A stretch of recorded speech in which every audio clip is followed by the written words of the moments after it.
student from Moscow National University, and I'm really happy the Indian Embassy they have helped us a lot to cross the border, and in such a situation they'll help us a lot and hope for the best. I'm Ayushman Raj Singh from the Uzgrod National Medical College. I thanks to the Indian Embassy Budapest for escaping from the critical situation in Uzgrod. So very much thank to the Indian Embassy Budapest.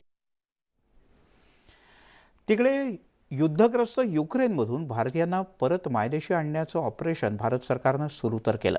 यापूर्वी भारतानं अनेकदा परदेशात अडकलेल्या भारतीयांना सुखरूपपणे बाहेर काढलंय.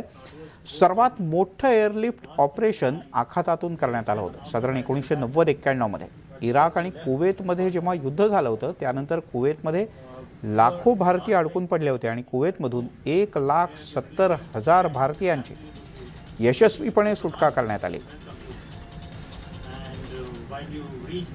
एकूण 500 विमानांच्या माध्यमातून या सगळ्या भारतीयांना कुवेतमधून देशात सुखरूप आणण्यात आलं आणि जगातलं हे सगळ्यात मोठं प्रदीर्घ काळ चाललेलं असं एअरलिफ्ट मानलं जातं. आणि एवढा मोठा अनुभव आपल्याकडे असल्यामुळे या सर्व भारतीयांची युक्रेनमधल्या सुद्धा आपण व्यवस्थित सुटका करू शकू असा विश्वास लोकांना आहे. 2015 मध्ये भारतानं ऑपरेशन राहत राबवलं. येमेनमध्ये सौदी समर्थक सेना आणि हुती बंडखोरांमध्ये जबरदस्त घमासान सुरू होतं. युद्ध झालं. येमेनची राजधानी साना इथून भारतानं 4,500 भारतीयांसह 41 देशांच्या 960 नागरिकांना सुखरूपपणे बाहेर काढलं. भारतानं यावेळेला दिलेल्या मदतीच्या हाताबद्दल जगभरातल्या देशांनी भारताचे आभार मानले होते.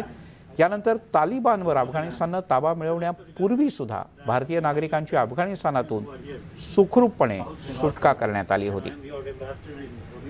युक्रेनमध्ये अनेक भारतीय विद्यार्थी आहेत. आदित्य गौर हा विद्यार्थी सुद्धा युक्रेनमध्ये अडकून पडलाय.